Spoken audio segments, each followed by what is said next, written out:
decía, viene a ilustrar lo que aquí exponemos en la teoría, lo viene a ilustrar en la práctica. ¿Correcto? Vamos a retomar un poco lo que veíamos la clase pasada para que vean qué es lo que resolvió la Corte Suprema y para que vean cómo queda la figura que habíamos diseñado en la clase anterior. ¿Correcto? O al menos para ver qué correlato tiene, cómo están midiendo los órganos en la práctica, ¿sí? Este asunto.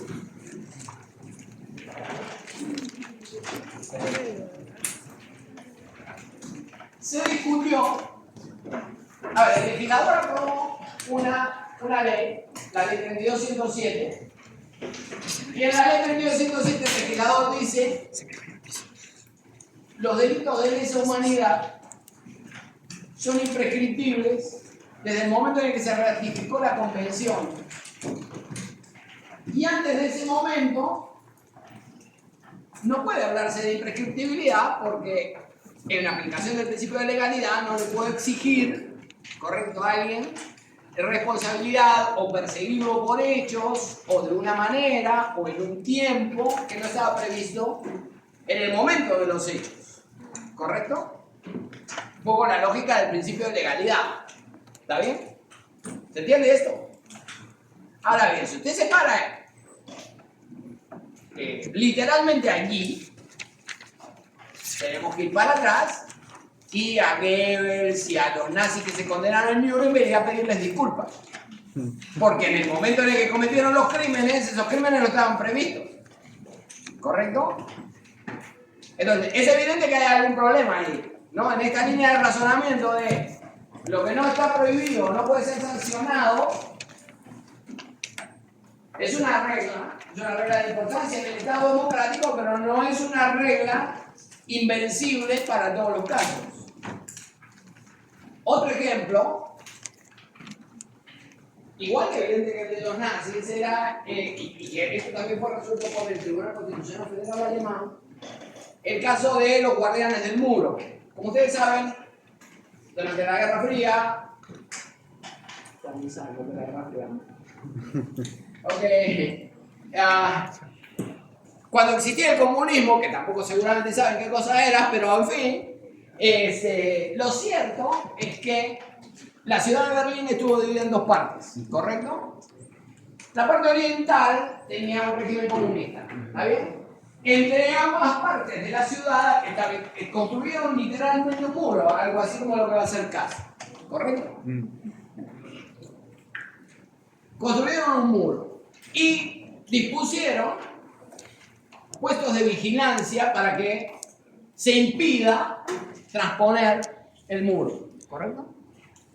Y no bastaba, no se trataba de un impedimento físico, sino que pusieron guardias armados con orden de disparar a quien transpusiera el muro, ilegalmente. ¿Se entiende?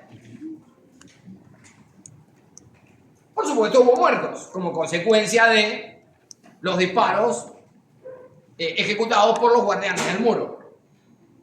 La conducta claramente no estaba prohibida, estaba específicamente ordenada por el Estado. La orden del guardia era dispárele y mátele al que pase por aquí, o al que intente transponer el muro, ¿correcto? Se entiende que no estaba prohibido, ¿verdad? Es más, había todo un sistema de premios institucionales para que, incumpliendo el deber, matare al que transpusiera la frontera. Un buen día, el comunismo se cayó. Bajo el peso de su propia ineficiencia, quedó sepultado. Y junto con el comunismo se cayó el muro de Berlín. Y entonces, lo que se empezaron a preguntar los alemanes es: y dime una cosa, ¿será legítimo matar a la gente por transponer la frontera? ¿Se entiende lo que digo? Porque al fin y al cabo de lo que se trataba era una infracción migratoria, ¿correcto? Es decir, ¿tendrá sentido? Entonces, decidieron claramente que no, y decidieron juzgar a los autores por homicidio, a los autores de esos disparos que produjeron la muerte. La justicia alemana los condenó tuvo usted que comprender la criminalidad del narco. No pudo no llamar su atención que por una infracción migratoria usted iba a matar a esa persona. Debió comprender la ilegalidad de su acción. Y además, la República Democrática Alemana, el chiste era que la parte comunista era la República Democrática. Bueno, la República Democrática Alemana había suscrito diversos tratados sobre derechos humanos. El chiste se cuenta solo. ¿Verdad? Entonces, primero, usted formaba parte de un Estado que había ratificado una serie de tratados sobre derechos humanos y segundo, debió comprender la desproporción que suponía asesinar a una persona por una infracción migratoria. Y los acabaron condenando. Por cierto, las condenas fueron unas condenas menores, unas condenas casi simbólicas. Estamos hablando de 3, 4 años por homicidio. Eran unas cosas, en fin, atendiendo a los atenuantes del caso, pues no era un simple homicidio caído. Ahora de la sentencia. Entonces digo, ojo con el principio de legalidad. ¿Está bien? Ojo. Luego, hay un elemento adicional. Usted ratifica, a ver, la Convención de Viena sobre Derechos de los Tratados establece cuál es el efecto de los tratados. El efecto de los tratados es prospectivo, como usted se imaginará. ¿No? Celebramos un tratado, pues bien, el efecto del tratado será hacia adelante. ¿Está bien? Eso dice la Convención de Viena sobre el derecho de los tratados. Pero sin embargo, advierte, salvo que el objeto del tratado sea uno distinto.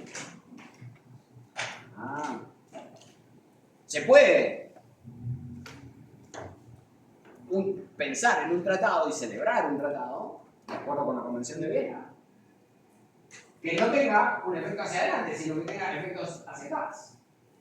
Eso es ni más ni menos que lo que pasó con la Convención sobre imprescriptibilidad de los delitos de lesa humanidad. Está claro que una convención sobre la imprescriptibilidad de los delitos de lesa humanidad no va para adelante. O, en todo caso, no es importante el efecto hacia adelante. Es importante el efecto hacia atrás. La imprescriptibilidad viene a traer abajo todos aquellos plazos transcurridos. ¿Se entiende? Es naturalmente el objeto de la convención. ¿De qué hablamos si no? Oye, el Estado peruano ratifica esa convención. En el año 2000. Y hace una suerte de reserva, no me acuerdo cómo lo denominó, porque no lo denominó reserva, una suerte de anotación respecto de la aplicación del tratado. Dice, por si acaso, yo voy a aplicar esta regla desde el 2003. Es decir, desde la ratificación hacia adelante. ¿Correcto? Ahí quedó. ¿Correcto?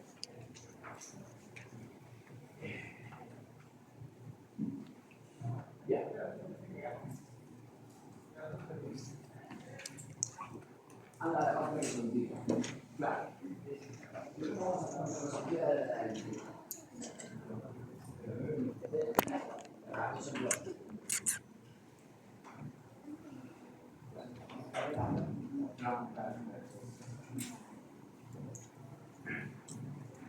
Muy bien, este era el estado de cosas. La ley a la que hacemos referencia, la ley 3207, ábrete la ley.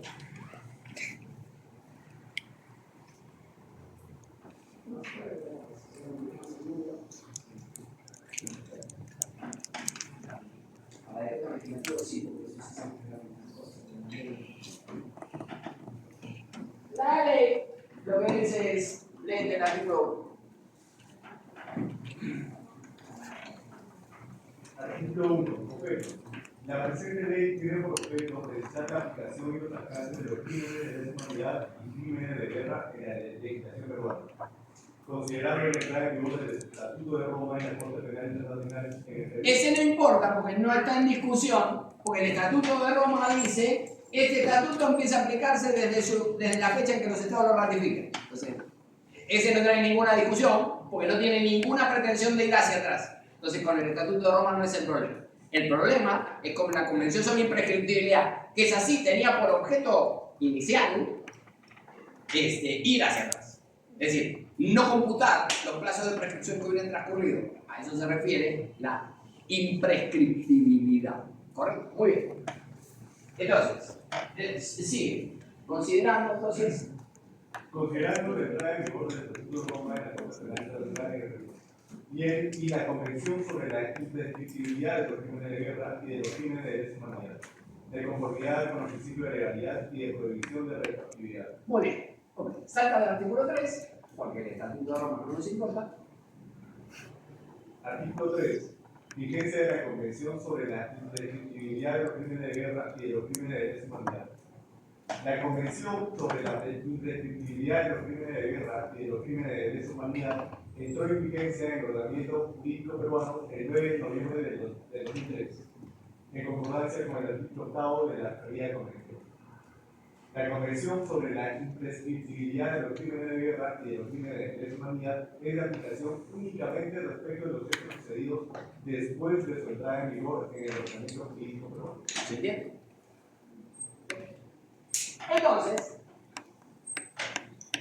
se presenta una demanda de inconstitucionalidad de esta norma, diciendo es contraria al objeto del tratado y por lo tanto resulta contraria a la Constitución en la medida que favorece la impunidad de autores de delitos, de crímenes contra los derechos humanos, de la máxima gravedad. Y en consecuencia, esa impunidad no puede resultar conforme con el orden constitucional y además el tribunal había tenido un pronunciamiento previo en el 2010, en el 24-2010, diciendo la imprescriptibilidad aplica en la lógica de la convención, aplica en todo momento y se puede juzgar perfectamente crímenes ocurridos con anterioridad. ¿Está bien? Eso había dicho el tribunal en el pasado. Se aprueba esta ley, entonces el demandante viene y dice: existe el tratado, existe la jurisprudencia previa del Tribunal Constitucional y existe la jurisprudencia de la Corte Interamericana en el sentido de que no se puede favorecer la impunidad de los autores de graves crímenes contra los derechos humanos. ¿Está claro? Muy bien. Ese era el objeto del cuestionamiento. El demandado lo que decía, básicamente el Congreso, que es el órgano emisor de la norma, lo que decía es el principio de legalidad. Bueno, es decir, usted contrae obligaciones. ¿De cuándo rigen las obligaciones que contrae? Pues desde el momento que las contrae. No le van a pedir cumplimiento de obligaciones desde el momento en el que no había suscrito la obligación. Entonces, separan la lógica del principio de la aplicación y de la importancia para el Estado democrático del principio de legalidad. ¿Está bien? Muy bien. Vamos a la sentencia del tribunal entonces. ¿Cómo resuelve este caso? De esta manera. Dice, bueno, efectivamente, el Estado no solo que suscribió la obligación en el año 2003, sino que además avisó cómo iba a aplicar esa norma. Por lo tanto, lo que hace la ley es ni más ni menos que lo que ya estaba hecho cuando se ratificó el tratado. ¿Correcto? De modo que la norma no viene a introducir nada nuevo, nada que no esté vigente en el ordenamiento. Así que es infundada la demanda de inconstitucionalidad. La ley, que acabamos de ver, 207, no resulta contraria a la Constitución. Sin embargo, el tribunal no deja de advertir que la tramitación de los procesos en el Perú fue irregular por años, en el sentido de que se llevaba a cabo por jueces sin rostro, por tribunales militares, y todo eso ya se anuló. Está hoy pacíficamente claro que los tribunales militares no pueden juzgar a civiles, uno, y dos, no pueden existir jueces sin rostro. Muy bien. Y esos juicios, incluyendo a Abimael Guzmán y de ahí para abajo a todos los terroristas, fueron anulados. Se anularon los juicios militares y se los volvió a juzgar, en virtud también de una sentencia del tribunal. En 10 casos. Correcto, se los volvió a juzgar. Y se los volvió a condenar en el caso. Pero entonces está el plazo de ese lapso de irregularidad en el juzgamiento. Entonces, a propósito de eso, el tribunal dice lo siguiente, el punto siguiente. Fallo. 2. Interpretar que respecto de los hechos cometidos con anterioridad a la entrada en vigor de la Convención.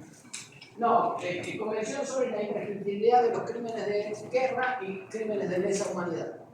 Y se aplicará la regla de prescripción conforme a la ley penal vigente al momento de la comisión de los hechos. Sin embargo, como por acción del Estado, estos fueron sustraídos por una investigación, los plazos de prescripción aplicables se encontraron suspendidos de conformidad con el plazo en el reglamento 210 de prescripción. Del presente voto estamos leyendo entonces un voto, ¿no? Estamos leyendo la carta resolutiva de sentencia. A ver. Sube.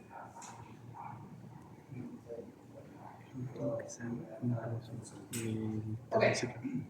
Llegamos. Texe. Juárez Hernández. ¿Es blanco? Barba blanca.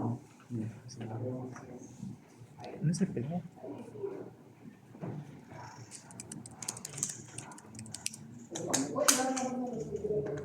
El pelado.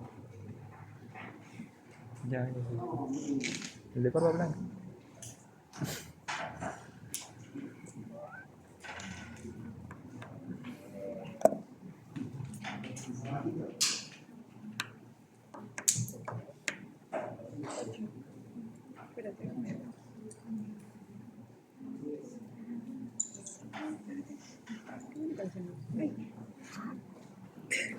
Entonces, respecto a los hechos cometidos con anterioridad, se aplicarán las reglas de prescripción conforme a las leyes de la materia. Es decir, la regla ordinaria de la prescripción. ¿Correcto? ¿De qué delito fue imputado? Pues por el máximo de la pena, más la mitad, es decir, las reglas generales del Código Penal. Sin embargo, debe computarse la suspensión de la prescripción por el plazo en el que funcionó el sistema jurídico de modo distorsionado.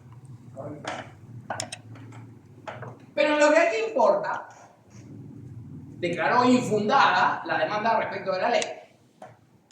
¿Correcto? Entonces, la pregunta del millón es, ¿puede el Poder Judicial ejercer el control difuso respecto de esa ley?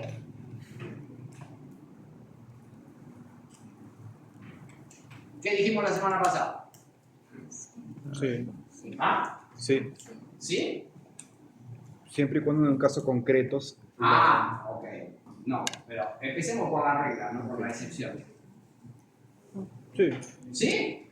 No. ¿No? La regla es no. Bueno. La regla del código, además. El código. 8. 7, ¿no? No, 8 de título preliminar.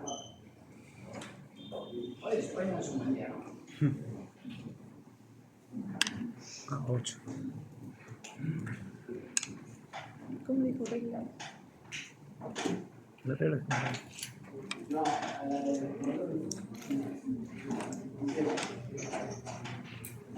Sí, 7. 7 o 8.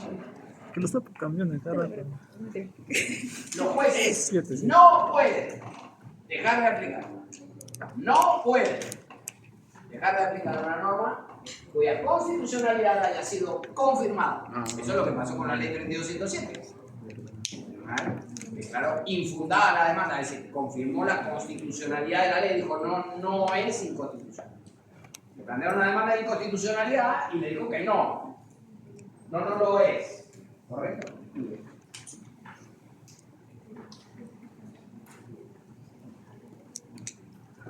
Ahora bien, también dijimos que esto tenía excepciones, ¿verdad? También dijimos que tenía excepciones con base en pronunciamientos de la Corte Interamericana, con modificación del ordenamiento penal o con aquellos casos en los que el tribunal hubiera advertido que aplicado un caso podía ser, podía acabar vulnerando derechos humanos. En la sentencia, el tribunal no advierte nada sobre la aplicación de ningún caso. ¿Correcto? No hace ninguna de las. Pues bien, la noticia, o toda esta explicación, viene a cuento de lo resuelto por la Corte Suprema. Déjame buscar un versículo para.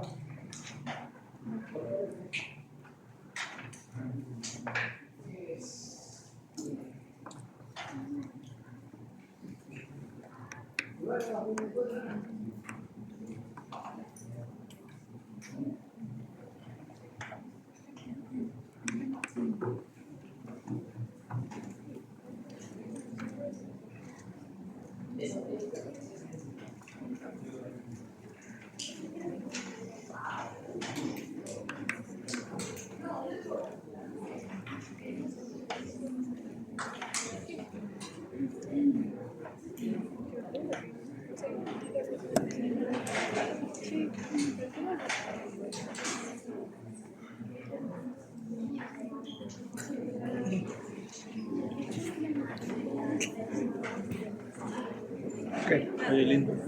Primera vez delegada, ¿no? Sí, nunca he sido delegada en mi vida. No, sí fui delegada, pero en Villarreal. Pero eso fue hace tiempo. Villarreal. Estuve en Villarreal, pues. Sí, estoy en ¿Estás en Villarreal. Villarreal? Sí, es ciencia política. No duré, porque me salí pues.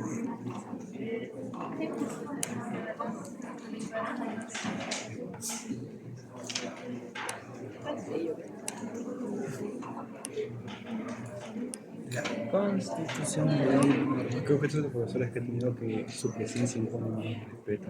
¿Cuál? Sí, da miedo, ¿no? Está bien. ¿Qué? Sí, creo que cada mes se arregla la base. Porque está bien marcada. Pero el que yo más respeto sentía así de que es intimidación fue el Pomar. Pero bueno, ¿del Pomar? No es fácil tener barba, porque mi tío tenía barba. Y dice que cuando estás comiendo a veces te cae la comida y tú tienes que estar lavando. Así como te cuidas el pelo, tú tienes que cuidar. Sí, o sea, el pelo, mi cabello. ¿Sí? Sí. Oye, Lin, ¿tú has estado con el Pomar? No, nunca. Cuando él venía del aula, todos se paraban. ¿En serio? Por respeto nomás. O sea, ¿Solo no lo es respetó? Pues él nunca dijo parecido. él entraba, la gente se paraba. Esto sí, es una deidad. Sí, verdad. Y luego venía y le decía, empieza. Pero, Oye, segundo ciclo fue mi High School Musical, ¿verdad? ¿qué? Segundo ciclo fue mi High School Musical. ¿Cómo así? Con Giovanni, ¿te acuerdas? Ah, sí, sí. Oye, ¿qué pasó con Giovanni? ¿Qué pasó? ¿Qué será eso? ¿Lo superaste? Porque me acuerdo que el Carto se quería meter con Giovanni. El ¿Quién es? punto Ah, ya sí. es que la Corte Suprema acaba de decidir que la norma no resulta aplicable y ejerce a su respecto el control difuso. No. ¿Se entiende? Y razona de esta manera. Desde el 19 al 12. Ah. Fundamento de esto primero. No obstante, recientemente el Tribunal Constitucional, con una comportación distinta a los que emitieron las sentencias antes mencionadas, Recuerden ustedes que yo les dije que había una sentencia previa que confirmaba la legitimidad de la convención y que decía que efectivamente se aplicaba hacia atrás. Eso es 24/2010 y a esa sentencia se refiere la Corte Suprema cuando alude del pronunciamiento anterior. ¿Correcto? No se refiere al que hemos leído ahora, a que es la parte resolutiva que hemos leído ahora, sino al que yo comenté que existía en el pasado. De nuevo. no obstante, recientemente el Tribunal Constitucional, con una comportación distinta a los que emitieron las sentencias antes mencionadas, ha emitido la sentencia de pleno 190/2025, expedientes 9/2024, de constitucionalidad y 23/2024. En ella declara infundada la demanda de inconstitucionalidad promovida contra la ley 32.107, que declaró la prescripción de la acción penal por hechos que constituyen graves vulneraciones a los derechos humanos con anterioridad a la ratificación del Estatuto de Roma. 3.1. Ahora bien, al amparo del segundo párrafo del artículo 6 del juicio organizado del Código Procesal Constitucional, Aquel que dice que no se puede ejercer el control difuso respecto a la norma cuya constitucionalidad hubiese sido confirmada. Dale. el Supremo Tribunal estaría en la obligación de aplicar la ley 32.107.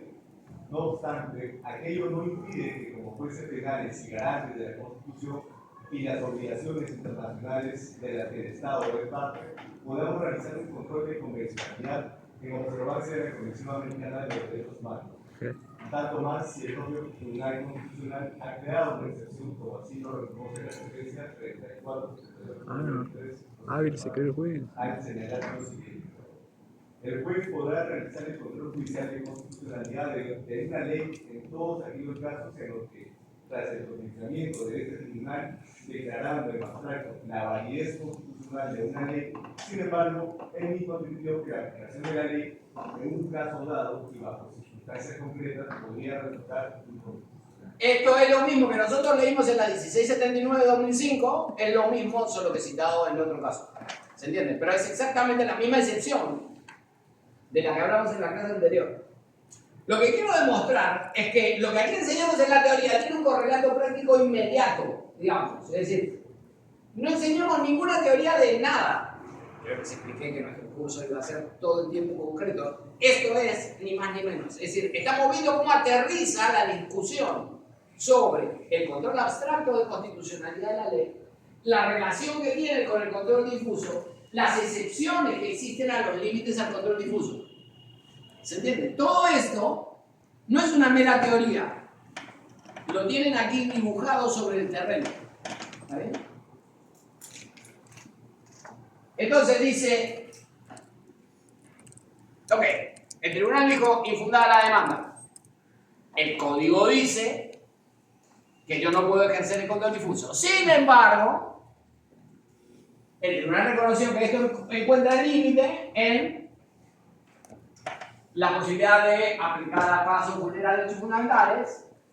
Lo que aquí no dice es lo que yo creo, y creo que este argumento creo que sí es de alguna manera peligroso además, porque entiendo que cuando el tribunal dice la excepción es que se hubiese advertido que aplicado a casos concretos vulnera derechos fundamentales, el tribunal tiene que haberlo advertido, no es que usted entiende que aplicado a casos vulnera derechos fundamentales, porque si dependiera de lo que usted entendiera, de lo que los jueces entendieran, entonces no tendría ningún sentido el límite. Bueno, sería lo que los jueces entienden independientemente de lo que el tribunal haya decidido. ¿Se entiende lo que digo? Entonces, la excepción está pensada desde la perspectiva de que el tribunal hubiese advertido, como lo ha hecho en algunos casos, no en este, respecto de que aplicado a casos concretos vulnera derechos fundamentales. Yo creo que aquí la Corte Suprema encuentra un ataque. Y el segundo argumento, pues ese no es el único, el segundo argumento se refiere al deber de garantizar la convencionalidad de la actuación de los órganos judiciales. Este tiene un poco más de andadura, digamos, tiene un poco mejor presentación teórica, tiene poco desarrollo, pero mejor lógica. ¿Correcto? Es decir, tenemos obligaciones convencionales que imponen una actuación determinada para los órganos judiciales como parte del Estado. ¿Correcto? Entonces, me interesaba traer a colación esta situación que pone en acción, digamos, aquello que en la clase pasada explicábamos desde la ley. ¿No? Sí. Pero esa imposibilidad de reinterpretación, o mejor dicho, esa imposibilidad de análisis de constitucionalidad posterior a un análisis ya hecho anteriormente, ¿no convertiría esa interpretación en un dogma? Repítame. La imposibilidad de realizar un análisis posterior a un análisis anterior de constitucionalidad, siendo el caso de que no existió la advertencia de la posibilidad futura, ¿no convertiría esa interpretación del Tribunal Constitucional anterior en una suerte de dogma? Bueno, al fin y al cabo, el pronunciamiento de los órganos superiores, no sé si lo llama usted dogma o no, pero yo lo llamo obligación para los órganos inferiores. Cuando la Corte Suprema dice la ley se interpreta en determinado sentido, con más razón cuando establece esa regla con carácter de precedente, llámelo a usted dogma o no, pero es obligatorio para ustedes. Cuando el tribunal establece una regla con carácter de precedente, y sobre eso vamos a trabajar, tal vez hoy, tal vez la próxima clase,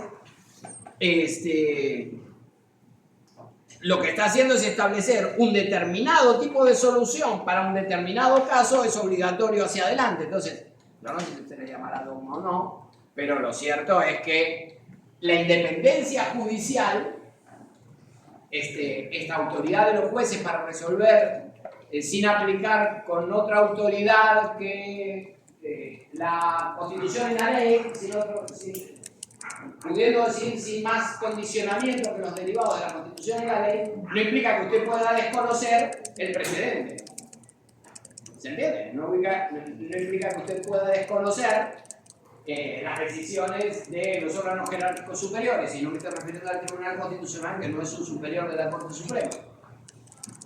Pero sí, no es un superior en el sentido jerárquico, no forman parte de la estructura del Poder Judicial, ¿no? Esto lo explicamos en la clase anterior. El tribunal está diseñado como un órgano constitucional autónomo, es decir, la Constitución ubica los tres poderes del Estado y luego ubica en sincronía horizontal un conjunto de órganos constitucionales, ¿no? La Defensoría del Pueblo, el Ministerio Público, los órganos del sistema electoral, la Junta de Reunión y también el Tribunal Constitucional.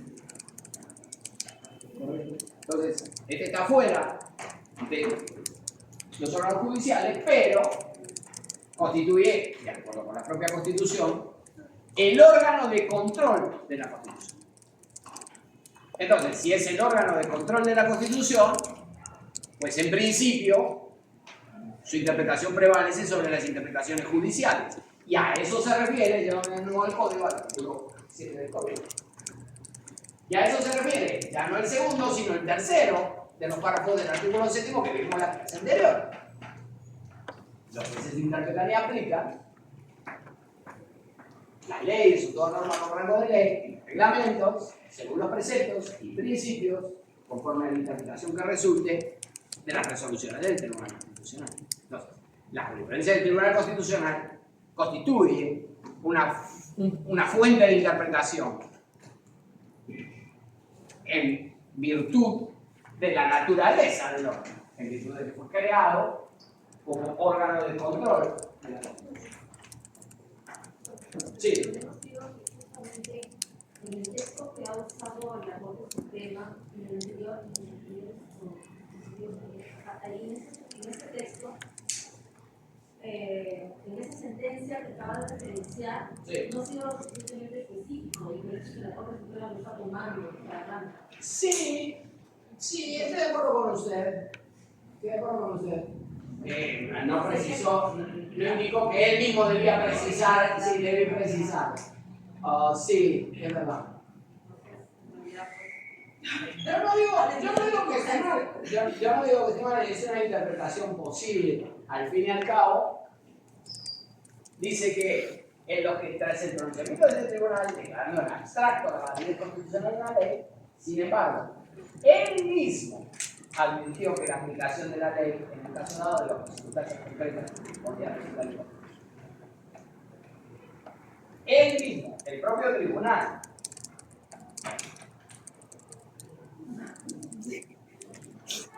convengamos entre una lectura más o menos que siga las reglas interpretativas gramaticales del español. No le pido interpretación, ni siquiera se ponga Haberle así a interpretación constitucional, solo con que lea el español, me parece que no va a tener mucha dificultad en entender que ahí se refiere a que el tribunal lo haya dicho. Sin embargo, no pretendo persuadirnos de nada en absoluto, solo les presento escenarios y criterios interpretativos. Hay criterios interpretativos en los que creo, criterios en los que no. Básicamente, si ustedes me lo preguntaran a mí, básicamente yo estoy de acuerdo con la decisión de la Corte Suprema en el sentido de que si usted ratifica una convención sobre imprescriptibilidad, pues no es para que opere para adelante, es para que opere para atrás, justamente, ¿no? Si no la ratifique, ya está, correcto. Si no la ratifique, ya está. Pero si la ratifica, el espíritu de esa norma que usted ratificó, de esa obligación que usted ratificó, porque además, y digo norma, y cuando digo norma lo digo correctamente, porque de acuerdo con el artículo 55, los tratados forman parte del ordenamiento jurídico nacional, así que usted ratificó el tratado, siguió el procedimiento y se comprometió a una obligación. Bueno, luego, si no le gusta la obligación, denuncie el tratado y Santa Pascua, no hay problema con eso tampoco. Pero digamos, lo que no me puede decir es que usted celebra una obligación y después dice, ah, no, ¿sabe qué? La obligación. No, pero es desde cuando la firmé, pero tenía un objeto distinto. ¿Correcto? Entonces, en ese punto, yo estoy de acuerdo con la Corte Suprema. La Corte Suprema tiene, de las 40 páginas, 30 están dedicadas a explicar por qué esto es como lo estoy explicando, ¿no? Es decir, y además recoge la jurisprudencia previa del tribunal, donde había compartido este criterio de una convención sobre imprescriptibilidad, está pensada justamente para ir para atrás, no para ir para atrás. Sin embargo, luego de decidido el asunto por el Tribunal Constitucional, sí encuentro que la Corte Suprema debería, claro, brindarme los argumentos de un poco de mejor calibre que salir por este hueco donde no dice lo que en realidad se supone que quieren que diga. ¿Correcto? ¿Podrías explicarme cómo es que a la hora de resolver un caso concreto tienes el deber de garantizar la efectividad de obligaciones internacionales? Eso tiene más sentido. ¿Se entiende? A la hora de... Porque además aquí la Corte Suprema no está decidiendo la constitucionalidad de la ley. Claramente lo que está decidiendo es el caso de Juan Pérez y si prescribió o no en aplicación de la ley o no. ¿Se entiende? Va a variar respecto de una cosa o de la otra. Si aplicas la ley, obviamente no prescribió. Si no aplicas la ley, claramente sí prescribió. ¿Me explico? Entonces, el punto es, en el caso de X, de un fulano X, si prescribió o no prescribió, esta es la discusión. Y esta claramente es una discusión concreta. Es la del proceso penal de este señor, que es como señora, no tengo ni idea quién es. Pero lo que él alegaba claramente es que se le debía aplicar la ley, que por lo tanto había prescrito porque la imprescriptibilidad estaba señalada. ¿Correcto? La Corte Suprema le dice no. La Corte Suprema dice yo lo que no. ¿Se entiende la discusión? Dígame que no hay Muy bien. Sigamos con lo nuevo. Hablábamos en la clase anterior entonces del modelo de jurisdicción constitucional y hablábamos del papel de los jueces y hablábamos de la naturaleza de la función jurisdiccional, el alcance del control difuso y del control concentrado, la diferencia entre cada uno de ellos, llevarlo a cabo. Y planteábamos cuáles eran los órganos con competencia para resolverlo. Pues bien, todo esto está también en el Código Procesal Constitucional, faltaba más. Vamos al artículo 1. 1 del título preliminar. Estamos viendo el título preliminar, no sé. ¿Ha consumido alguna sustancia que no sea Gatorade? No. El orégano en la cocina tampoco. No dije las flores, yo dije el orégano tampoco.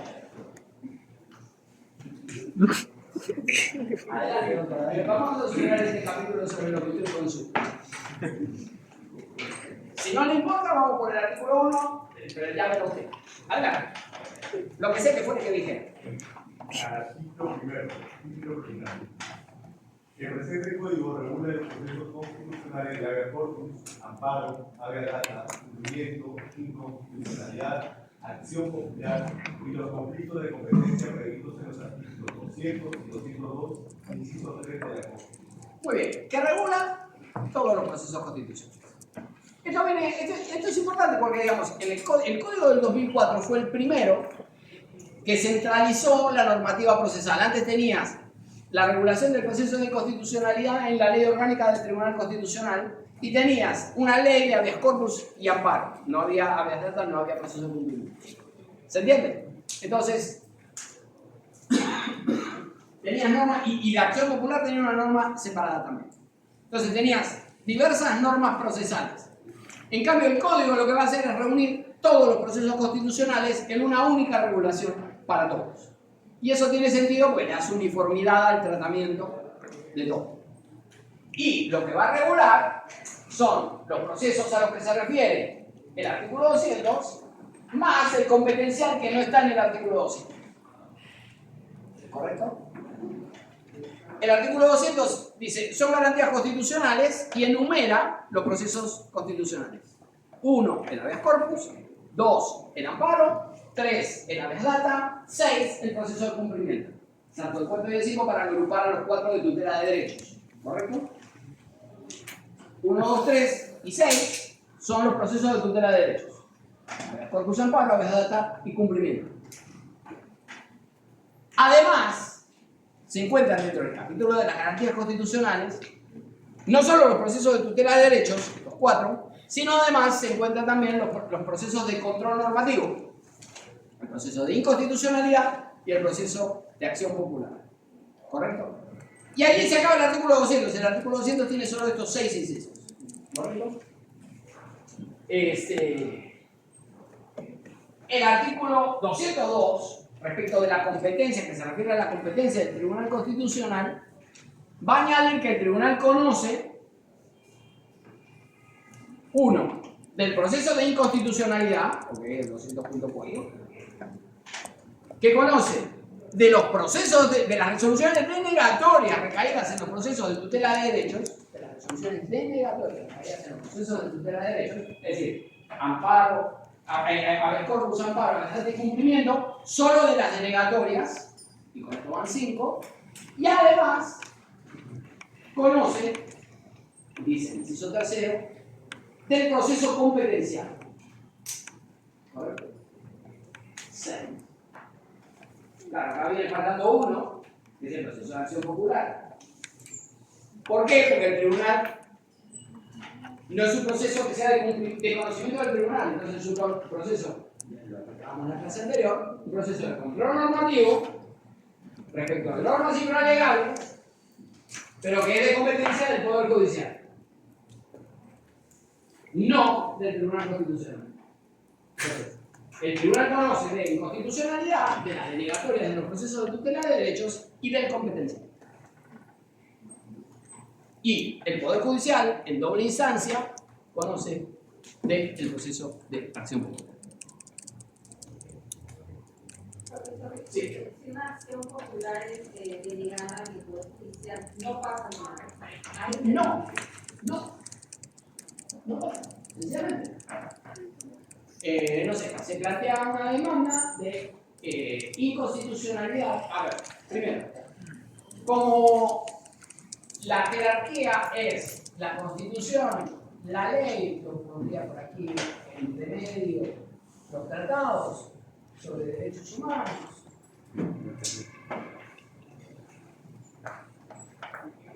La ley y el resto, ¿correcto? Por la vía del proceso por la vía de la acción popular, gracias. Por la vía del proceso de acción popular procede el cuestionamiento exclusivamente de estas. Ahora bien, el cuestionamiento de las normas infralegales, los derechos supremos, resoluciones ministeriales, lo que fuere, puede ser por razones de legalidad o por razones de constitucionalidad, ¿se entiende? Es decir, porque el reglamento no puede desnaturalizar la ley, ¿se entiende? Es decir, el reglamento tiene que ser conforme a la ley, no puede desnaturalizar la ley. Si el reglamento se encuentra en conflicto con la ley, entonces es ilegal. Y así puede ser declarado en un proceso de acción popular.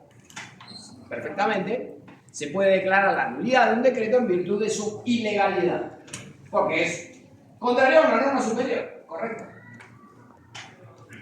O también pueden ser razones de constitucionalidad del reglamento. Si el reglamento sea contrario a la Constitución. Se discutió, les decía, por ejemplo, la incorporación en un decreto supremo de educación de la perspectiva de género en el currículo escolar.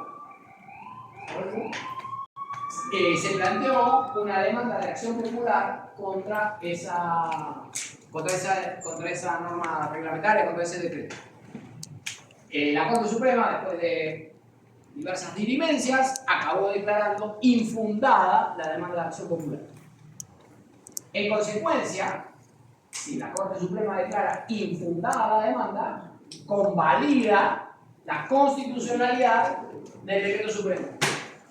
Ergo, esto debe operar el mismo límite que la sentencia de inconstitucionalidad respecto al ejercicio del control difuso.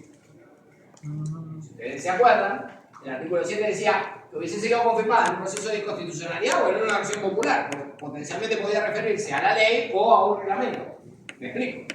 Entonces, esta decisión desestimatoria de la Corte Suprema es definitiva. Tanto es definitiva que a la hora de establecer la competencia del Tribunal Constitucional no aparece el proceso de acción popular.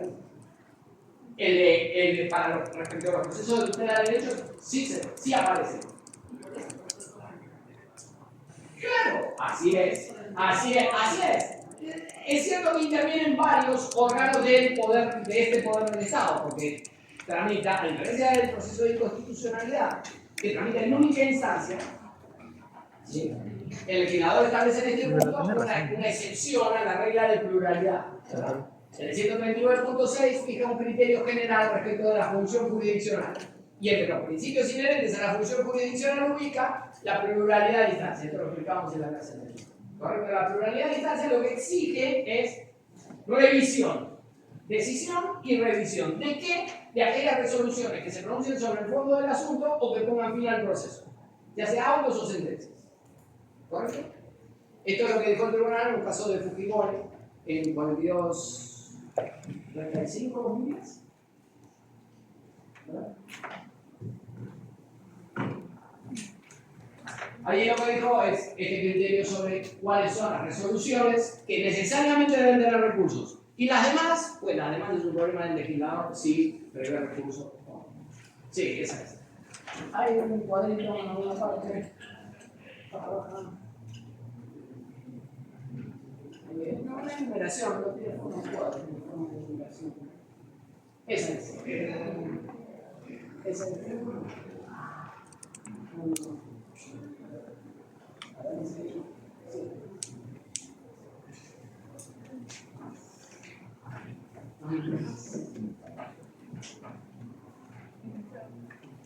A ver, busca. Sí. Eso. Ahí, 25. Estas son aquellas resoluciones que en la ley, sí o sí, en las normas, en el ordenamiento procesal, sí o sí tienen que tener previsto un recurso de apelación. Fundamento 25. Se resume al criterio del Tribunal Constitucional, prima facie, y sin perjuicio de ulteriores precisiones jurisprudenciales que puedan ser de recibo realizar, pertenece al contenido esencial del derecho fundamental a la pluralidad de la instancia, el derecho de toda persona a un recurso eficaz contra a. La sentencia que le imponga una condena penal. B. La resolución judicial que le imponga directamente una medida seria de coerción personal. C. La sentencia emitida en un proceso distinto del penal, a menos que haya sido emitida por un órgano jurisdiccional colegiado y no limite el contenido esencial de algún derecho fundamental. B. La resolución judicial emitida en un proceso distinto del penal con vocación de poner fin al proceso, a menos que haya sido emitida por un órgano jurisdiccional colegiado y no limite el contenido esencial de algún derecho fundamental. Muy bien. Estas tienen que tener recursos sí o sí. Para todo lo demás, decide el legislador si lo prevé o no. ¿Correcto? Muy bien. Entonces, la decisión de corresponde, el constituyente fijó su regla y dijo: el proceso de inconstitucionalidad es de trampa en única instancia. Como la demanda se presenta directamente ante el órgano de control de la Constitución y no hay ningún órgano por encima de este en relación con la decisión sobre la constitucionalidad de las leyes, pues entonces no hay a quien apelarle. ¿Está bien? En cambio, en el proceso de acción popular, el Poder Judicial sí tiene jerarquías. Y lo que dijo es, la demanda de acción popular se presenta ante las salas especializadas, es decir, en la segunda jerarquía. ¿Sí? Que tenía ahí, ya que no estaba. El cuadro que ella hizo, ¿lo tienes ahí? El cuadro por el libro. ¿Qué? Estamos, para la próxima, tenemos cuadro de ilustración de mi dibujito de mala muerte. Okay. Esto pero bien hecho. Decíamos, la Corte Suprema de Justicia de la República, las salas especializadas, los juzgados especializados y los juzgados de paz, que es lo que a nosotros concierne, no interesa. ¿Correcto? Las demandas de acción popular tramitan siempre acá. Se interponen ante las salas. Tienen unas reglas sobre qué sala, ¿no? Sobre respecto de la competencia, depende de la materia del decreto y ante qué corte, depende de dónde pertenezca el órgano. ¿Correcto? Pero se interpone siempre ante la sala. Y, por lo tanto, como es de competencia judicial, aquí sí aplica la regla de pluralidad, entonces este tiene recurso de apelación.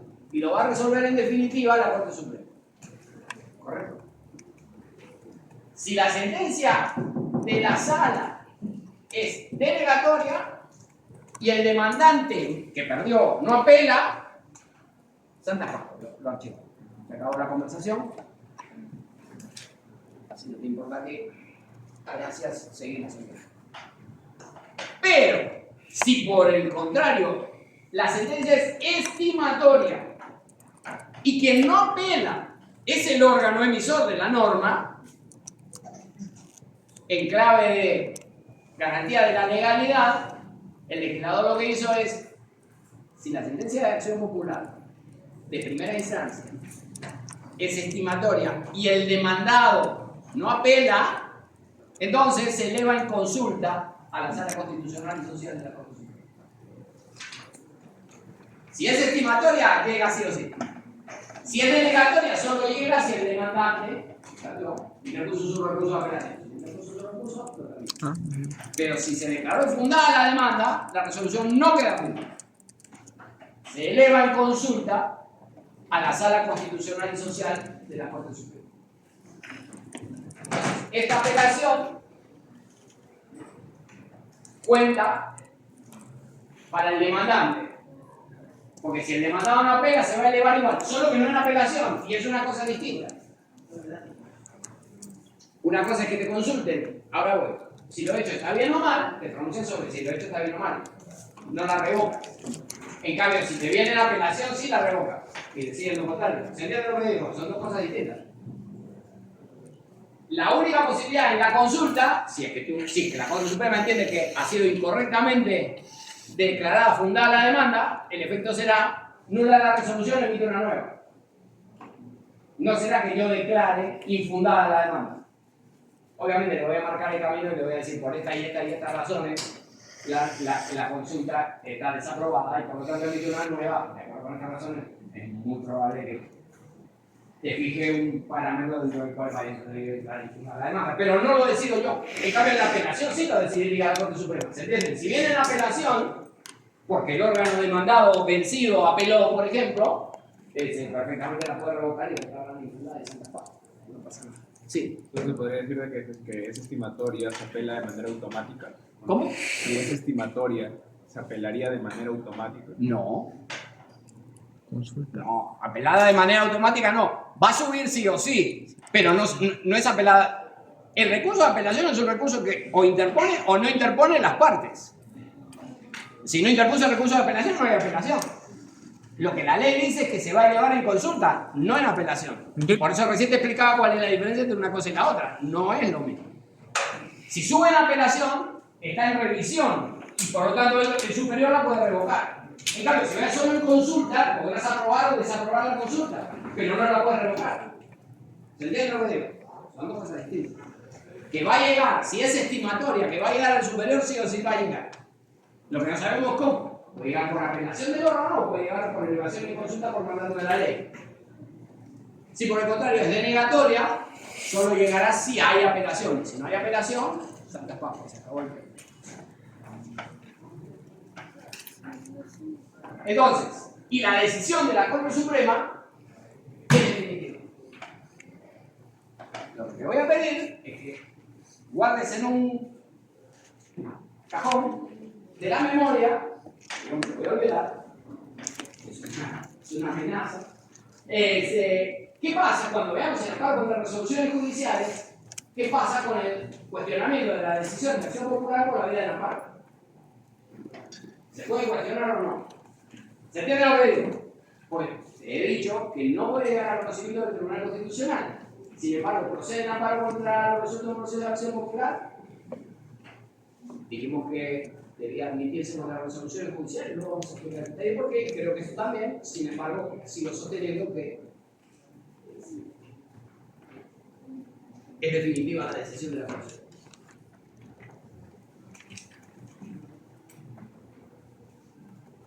Porque no quiero abrir una rama larga. Muy bien, volvemos al código. Entonces, hay procesos de conocimiento único y hay procesos de conocimiento en múltiples instancias. Inconstitucionalidad y el competencial, que son mi trabajo de todos los días, de eso vivo estos años. Yo trabajo en el Tribunal Constitucional y soy jefe de la comisión de procesos. Ahora que está en discusión sobre si el avisado o no el jefe, ya ese es mi cargo, solo que yo no veo que es corto. Gracias a Dios. ¿Han visto el pleito de que si lo ha avisado o no el jefe de la comisión? Pues bien, ese es mi cargo. Pero yo soy jefe de la comisión de procesos de inconstitucionalidad y competencial. Ese pleito no es con nosotros. Entonces, estos dos procesos tramitan en única y definitiva instancia ante el tribunal. Inician ante el tribunal califica la demanda, emite autos, la admisión, recursos de reposición contra los autos y decretos, etc. Y fija fecha para la vista de la causa, lleva a cabo la vista de la causa, indica la sentencia y acaba el proceso de inconstitución. ¿Correcto? Y tramita todo ante el tribunal y concluye en esta misma sede. Tanto para el proceso de inconstitucionalidad como para la competencia. Los demás, todos, tienen trámite judicial. Luego vamos a ver dónde inician, ahora vamos a ir en una primera proceso. Vamos a ver dónde inician cada uno de ellos. Y estos sí aplica aquí la regla del 139.6 sobre la pluralidad. ¿Correcto? A todos los demás que no sean los que están diseñados como procesos uninstanciales. A todos los demás, a los otros 5, sí se les aplica la regla de la pluralidad. Con el alcance de los demás. Entonces, este código aplica a todos los procesos constitucionales.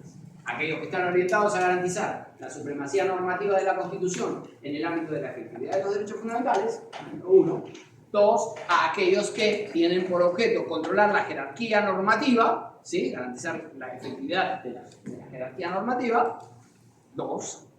Y la constitucionalidad en efectivo respecto del diseño competencial de la distribución de atribuciones que la Constitución realizará por la vía del proceso competencial. Entonces, todos los procesos incluidos en el 200 y el 202.3 se regulan por él. Muy bien, ¿qué más? Vamos con los fines. ¿Cuál es el objeto de estos procesos? Artículo 2 del título. Sube un poco. Fines de los procesos constitucionales. Son fines esenciales de los procesos constitucionales garantizar la vigencia efectiva de los derechos constitucionales reconocidos por la Constitución y los tratados de derechos humanos, así como los principios de supremacía de la Constitución y fuerza normativa. Entonces, la finalidad de los procesos es garantizar la vigencia efectiva de los derechos. Hay algunos casos en los que se discute sobre el derecho mismo, hay otros casos en los que los derechos vienen a entrar como parte del parámetro de constitucionalidad. Cuando se dice que, no sé, una norma legal es inconstitucional porque resulta discriminatoria, bueno, está discutiendo es si se vulneró o no, si la norma, en abstracto, sin considerar el caso de ningún sujeto particular, resulta discriminatoria o no. Entonces, estás de alguna manera aquí analizando también la efectividad del derecho a la igualdad, solo que en el ámbito de la igualdad en la ley. ¿Sí? A distinguir la igualdad en la ley, en el diseño, en la formulación de la ley, de la igualdad en la aplicación de la ley, es decir, el tratamiento respetuoso de la dignidad y equitativo en el ámbito de la aplicación de la ley. Una cosa es la inconstitucionalidad, que la ley sea discriminatoria, y otra cosa es que sea aplicada de forma discriminatoria. Entonces, garantizar la efectiva vigencia de los derechos constitucionales, quiero decir, esto puede suceder en cualquiera de los procesos. En el competencial difícil, porque en el competencial se discute solo sobre a quién le corresponde o no las atribuciones que se encuentran en discusión o el modo como se ejercen las atribuciones que se encuentran en discusión. En los demás, en los otros 6, básicamente puede existir una discusión sobre los derechos constitucionales. Puede, digo, pensando en los procesos de control normativo, donde la infracción puede ser respecto de un derecho o un principio que tenga carácter de derecho. En los procesos de tutela de derechos claramente es su único. Entonces, la vigencia efectiva de los derechos, y además de los tratados, que como decíamos antes, constituyen normas. ¿Correcto? Constituyen normas. El Estado forma parte del ordenamiento nacional. ¿Sí? No hace falta una ley que recoja. Hubo discusiones en el pasado sobre cómo funcionaba esto, pero la Constitución resolvió esto con toda claridad. Los tratados forman parte del ordenamiento nacional. Punto, se acabó.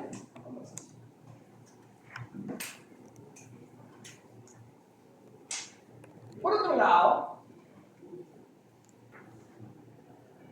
el legislador ha establecido un conjunto de principios de aplicación del código, ¿no?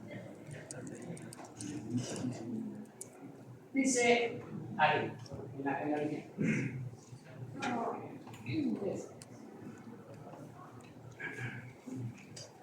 Léete el primer punto. Los procesos constitucionales se desarrollan con arreglo a los principios de dirección judicial del proceso, economía, mediación, socialización y el principio de gratuidad en la actuación del demandante, salvo que se trate de procesos constitucionales iniciados por personas jurídicas con fines de lucro contra resoluciones judiciales. Ok. Los procesos constitucionales no funcionan igual que el resto de los procesos. Y como muestra, en virtud de la naturaleza de aquello que tienen como finalidad, la garantía de los derechos fundamentales, como leíamos en el artículo anterior. El resto de los procesos no tienen esa finalidad. Obviamente, en el trámite del proceso debe observarse los derechos fundamentales, claramente que sí. Pero el proceso penal no tiene por finalidad garantizar la efectividad de los derechos fundamentales. Tiene por finalidad esclarecer si existe o no la responsabilidad penal de aquel a quien el Ministerio Público viene denunciado.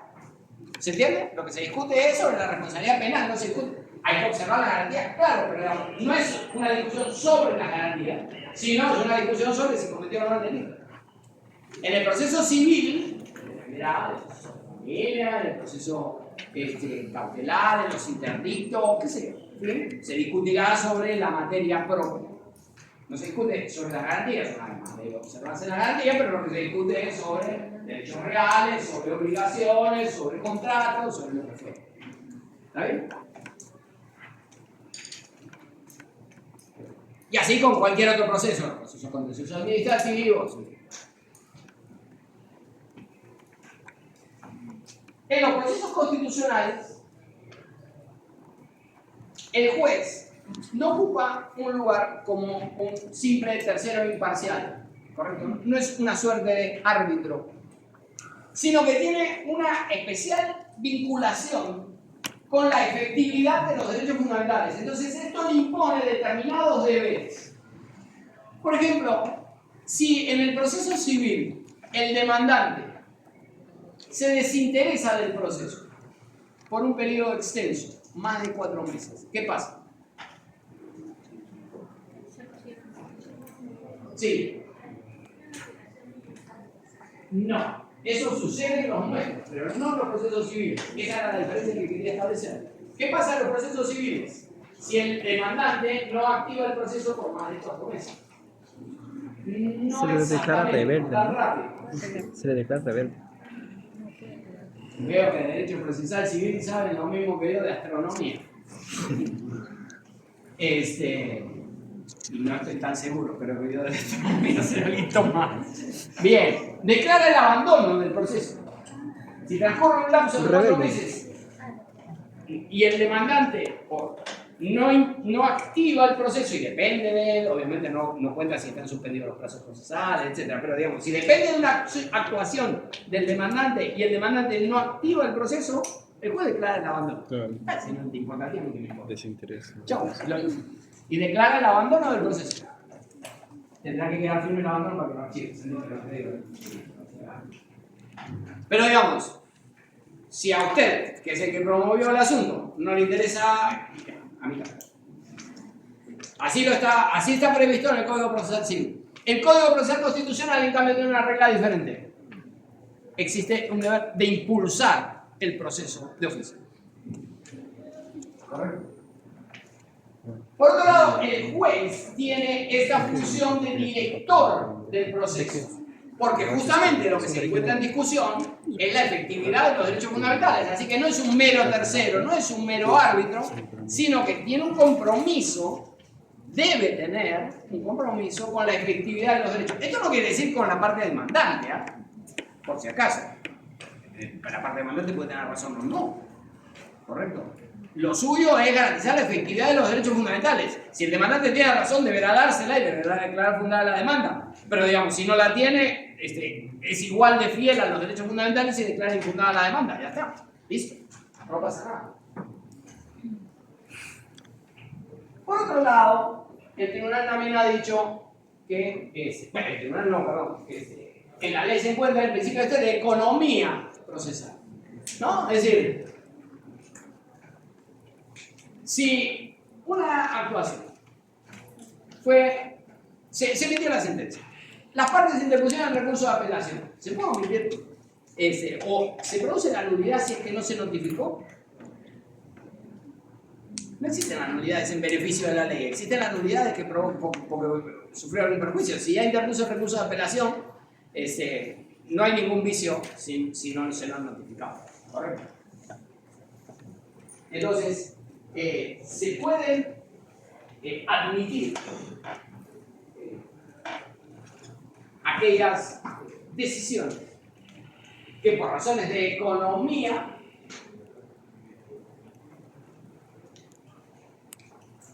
modifican de alguna manera el orden procesal. A ver, un ejemplo. Si se declara improcedente la demanda, en general, supone un pronunciamiento sobre la viabilidad del proceso. ¿Se entiende? No es si tiene o no razón el demandante, eso será fundado o infundado. Improcedente es esta no es la vía. Por aquí no, por alguna razón relacionada con la vía, como por ejemplo hay un plazo para presentar la demanda, una materia específica, un juez específico. Si no ha sido ante el juez competente, luego vamos a ver opciones en la aplicación del principio de economía.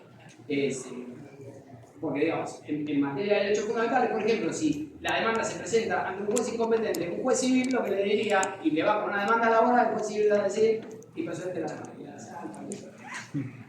En cambio, si usted va con una demanda de habeas corpus a un juez penal, o a un juez que no tiene competencia en materia de habeas corpus, lo que va a hacer es decirle, aquí no, le voy a mandar la demanda que corresponde. ¿Se entiende? No se la va a declarar improcedente, sino que la va a remitir al órgano jurisdiccional que sí tenga competencia en razón de la materia. ¿Se entiende? No está previsto en el código que tenga que tramitar o derivar una causa que no es de su competencia. Pero así funciona en la aplicación estos principios. Un poco esa es la idea. Decía entonces, si se declara improcedente la demanda en doble instancia, el demandado nunca fue parte del proceso. Claro. Pues si se declara improcedente la demanda, no ha habido traslado de la demanda y por lo tanto no ha habido contestación. La pregunta del millón es, ¿el Tribunal Constitucional al resolver por la vía del recurso de agravio, podría decidir el fondo del asunto, podría declarar fundada la demanda. Bueno, en principio no, porque digamos, si el demandado nunca la contestó, afectaría el derecho de defensa. Sin embargo, el tribunal ha dicho, bueno, pero en estos casos, por ejemplo, el demandado presentó escritos, interpuso recursos, participó de la vista de la causa. Él estaba perfectamente, y además alegó por escrito ante el Tribunal Constitucional sobre por qué debía rechazarse la demanda. Es un trámite, los procesos constitucionales son trámites de urgencia, necesitamos a garantizar la eficacia de derechos fundamentales, debemos resolverse a brevedad.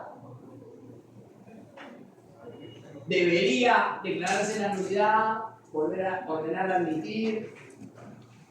Entonces, el Cable de Economía lo que ha dicho es que no puedo pronunciarme sobre el fondo siempre y cuando se advierta que en el expediente concreto se encuentra garantizado el derecho a defensa.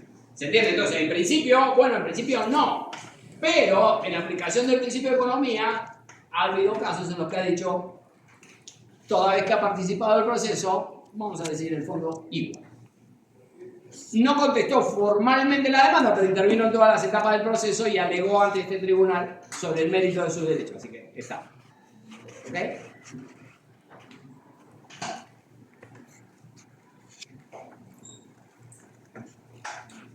Además, el juez debe tener la mayor proximidad, a esto se refiere el principio de inmediación, la mayor proximidad con los hechos, las partes, las circunstancias del caso. Luego vamos a ver que en los procesos constitucionales de tutela solo pueden admitirse medios probatorios que no requieran actuación, que no requieran una audiencia, ¿no? Pero el propio código dice, bueno, y esto no impide que el juez pueda constituirse en lugares, por ejemplo, o realizar determinadas diligencias para el esclarecimiento de los hechos. Y no faltan casos en los que los jueces se constituyen, por ejemplo, y no solo en el habeas corpus, donde es una obligación, sino, por ejemplo, en casos donde se discute sobre la libertad de tránsito, por ejemplo, en el caso del muro de la Molina y la María del Triunfo, correcto, hubo varias inspecciones judiciales en procesos de habeas corpus, y habeas corpus porque estaban relacionados con la libertad de tránsito. Por eso tramitó por la vía del habeas corpus, luego nos vamos a meter con detalle en qué derechos tramitan por qué, ¿no? Pero, en ese caso, por ejemplo, los jueces fueron a constatar si efectivamente vulneraba o no la libertad de tránsito. El demandado presenta una foto, el demandante presenta una foto, dice que se vulnera el derecho. A ver, vamos a intentar pasar por ahí.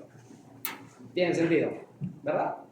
Y determina usted si existe o no una vulneración del derecho a la libertad de tránsito. Entonces, esta es la lógica del principio de inmediación.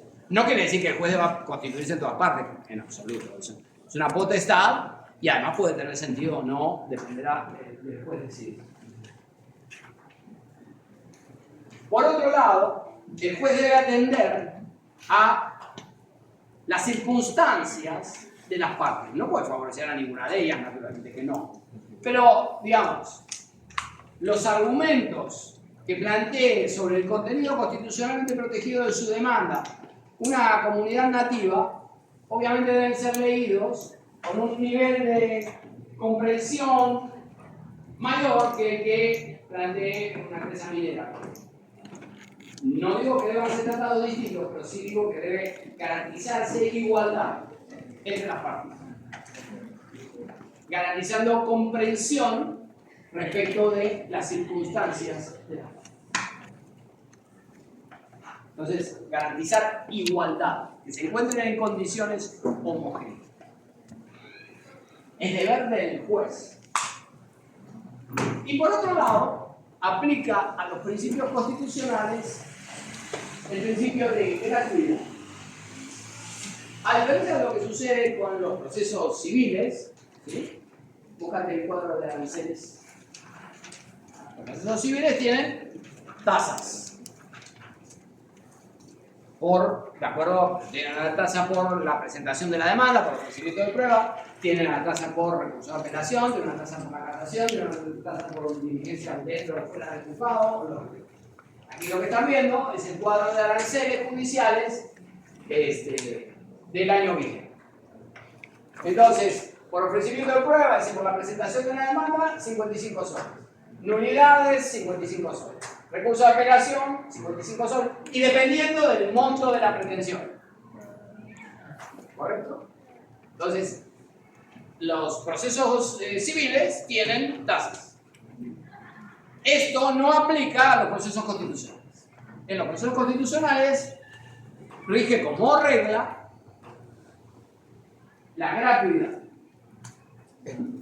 Ahora bien, el código, el nuevo código, reformó este aspecto de la gratuidad que originalmente era plano. La regla de la gratuidad aplicaba a todos los casos. El principio de gratuidad tiene esta salvedad. La regla general es la gratuidad, salvo que se trate de un caso que tenga tres particularidades. La primera, que se trate de una persona jurídica.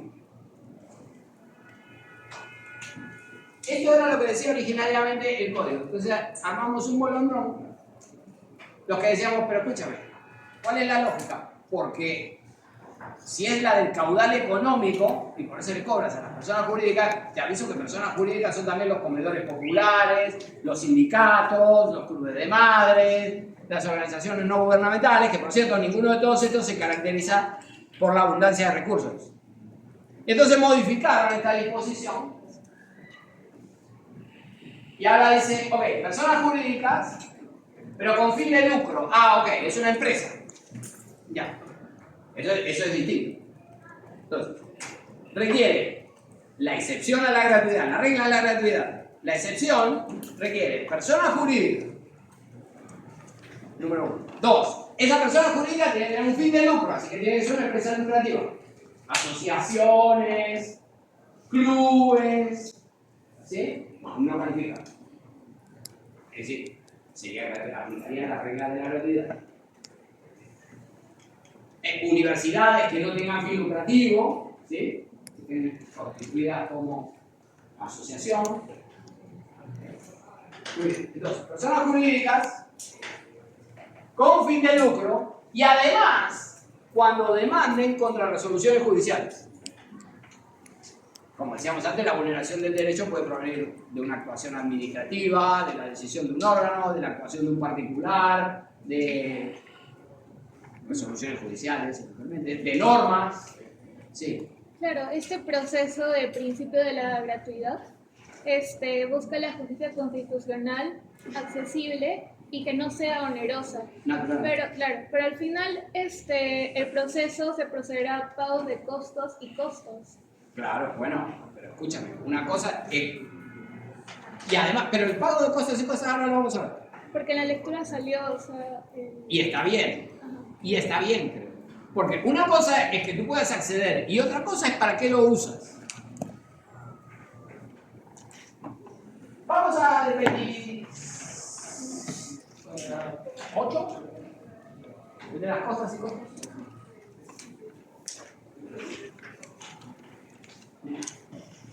Sí, ya. Lo que pasa es que, espérate, perdón, disculpa, regresa a la pintura.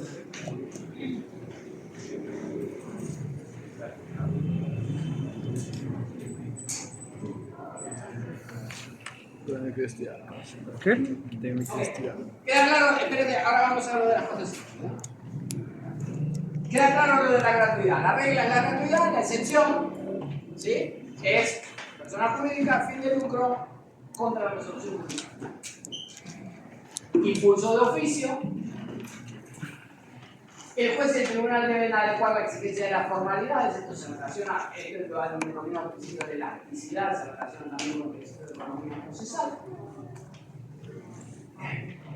Levanto un poquito para ver qué pasa en sí.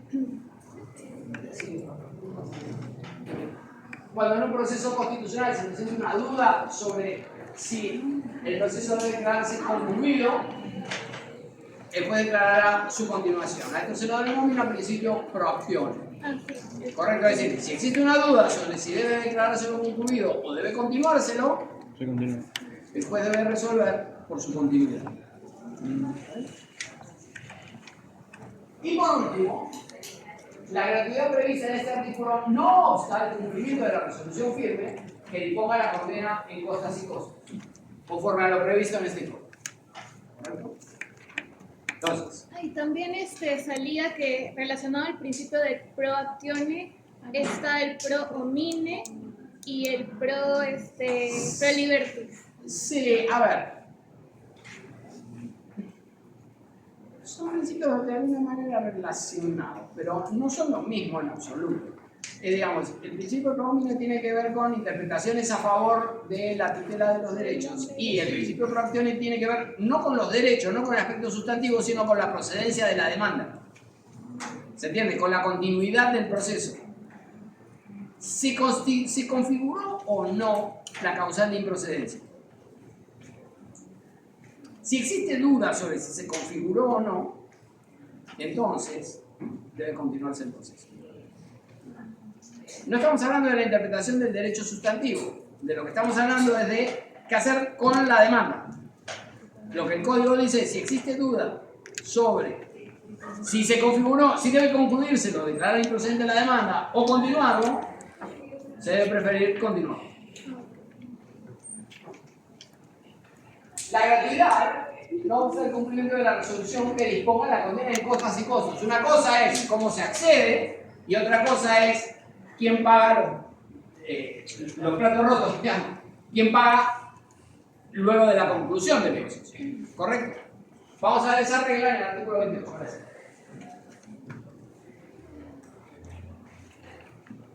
Lee. Artículo 28. Costas y costos. Si la sentencia declara fundada la demanda, se impondrán las costas y costos que el juez establezca a la autoridad, funcionario o persona demandada, salvo los supuestos de generalidad procesal. Si el proceso fuere desestimado por el juez, este podrá condenar al demandante al pago de costas y costos cuando estime que incurrió en manifiestas penalidades. Fíjense que tiene diferente solución cuando se estima la demanda que cuando se la desestima. Si la sentencia declara fundada la demanda, se impondrán las costas a domicilio. ¿Ves? Esta es la misma regla que tiene el Código Procesal Civil. Solo que el Código Procesal Civil aplica esta regla tanto al demandante como al demandado. ¿Correcto? El que pierde paga. Esa es la regla. Aquí, si el demandante pierde, paga. Ahora bien, si el demandado pierde, paga. Si el demandado pierde, se estima la demanda, se declara fundada la demanda. Si el proceso fuere desestimado, es decir, si se rechaza la demanda, este podrá, fíjense que acá, cuando el vencido es el demandado, dice, le imponen. En cambio acá, cuando el vencido es el demandante, dice, el juez podrá imponerle las costas cuando estime que incurrió en manifiesta temeridad. Ejemplificaré eso. Un buen día, un señor presenta una demanda de amparo. Dice lo siguiente: en los juzgados existen crucifijos y Biblias y yo soy ateo. Y asisto a los juzgados como el resto de los abogados. La existencia de los crucifijos y Biblias en los juzgados vulnera mi derecho a la libertad de religión. Presenta una demanda de amparo. Pide que se excluyan de los juzgados los crucifijos y las Biblias, que son característicos de una religión determinada. Y además la Constitución garantiza el derecho a la libertad de culto. El tribunal dice, bueno, a ver, efectivamente los objetos están en los juzgados y esos objetos tienen relación con nuestra tradición cultural, forman parte de la tradición cultural. Y por cierto, en el juzgado no se le exige al que asiste ningún acto de culto. No se le impone el deber de persignarse o arrodillarse o rezar algún tipo de oración o nada. Si así fuera, así claramente vulneraría el derecho a la libertad de religión. Pero la mera existencia del objeto no le impone a usted ningún deber de culto, lo puede ignorar. ¿Se entiende? Entonces, en la medida que no impongan deberes religiosos, la mera presencia del objeto no resulta vulnerando el derecho a la libertad de religión. Lo que sí vulnera el derecho a la libertad de religión, dice el tribunal en esa sentencia, es que le pregunten por su fe religiosa en las generales de ley. Salvo que las preguntas por la fe religiosa tuvieran relación con la materia del proceso, ¿no? Es decir, si fuera un proceso por odio religioso, crímenes cometidos por odio religioso, qué sé yo, entonces las preguntas sobre la religión tienen estrecha relación con lo que hay que decidir. Pero en caso contrario, salvo si la religión no es una materia que esté en discusión, no se le puede preguntar a la persona por sus creencias religiosas. Tiene derecho a reservarse sus creencias religiosas. Ahora bien, declaró infundada la demanda. Dice, no, la existencia de crucifixión civil en los juzgados no vulnera el derecho a la libertad de religión. ¿Actuó de mala fe el demandante? No, de mala fe no actuó, es decir, no le dieron la razón, digamos, y finalmente el tribunal decidió de un modo distinto, pero sin embargo no me parece que haya actuado de mala fe. Una cosa distinta es el que tiene una demanda de desalojo y para obstaculizar el desarrollo del desalojo interpone una demanda de amparo, no importa si tiene razón o no, solo para demorar la ejecución de la sentencia. Esto es un litigio de mala fe, ¿se entiende? Cuando usted presenta una demanda para obstaculizar, para entorpecer el cumplimiento de la ley, la ejecución de una sentencia, lo que fuera, ¿se entiende? Entonces, esto no es lo mismo que quien discute sobre si se vulneró o no un derecho y el tribunal le acaba diciendo que no. No es lo mismo el que demanda sobre la libertad de religión y el tribunal le dice que no, que el que demanda con mala fe para obstaculizar la ejecución de una decisión, de una norma, de una actuación administrativa. Entonces, en un caso se le podrá imponer las cosas y en otro no. ¿Y eso quién lo decide? El juez. ¿Se entiende? Entonces, costas al vencido y salvo que sea el demandante. Si es el demandante, entonces dependerá si ocurrió o no el manifiesta temeridad. Luego el legislador añadió lo siguiente. En los procesos de habeas corpus, amparo y desistimiento, el Estado solo puede ser condenado al pago de costos. En los procesos de habeas data, el Estado está exento de la condena de costos y costos. Esta regulación tiene que ver con malas prácticas tradicionales. Lo que pasaba era lo siguiente. Venía un pícaro y le decía a la administración, quiero que me des todas las multas de al SAT, por decir algo, todas las multas de tránsito que impusiste en los últimos 20 años. ¿Es información pública? Bueno, sí, información pública sí, pero es un volumen inabarcable, ¿no? 20 años de multas de tránsito. Sí. ¿Tiene derecho a pedirlo? Bueno, sí. Lo que pasaba era que finalmente se vencían los plazos, demandaban por la vía del amparo, pero donde el objeto no era las multas de tránsito, que a nadie le importaban, sino la condena en costas. Entonces los abogados tenían una industria de la demanda por la vía de la habeas data de pedidos que eran información pública, pero que no podían ser satisfechos. ¿Para qué? Para que le regulen honorarios. ¿Se entiende lo que digo? No importaba la información, importaba el incumplimiento. Una vez que incumplían, presentaba tu demanda de habeas data, ibas a ganar, claro. Hasta que el tribunal destapó toda esta rueda en una serie de resoluciones, declararon nulidad, impuso una serie de multas a un conjunto de abogados exceso, sin enterar, y arregló el asunto. Pero entonces, esta exoneración de costas y costos está pensando en esta lógica. Está pensando en esta situación de hecho que existía. Entonces, por eso existe esto de el Estado está exento de costas y costos en el proceso de habeas data. En los demás casos será solo condenado en costos. ¿Sí?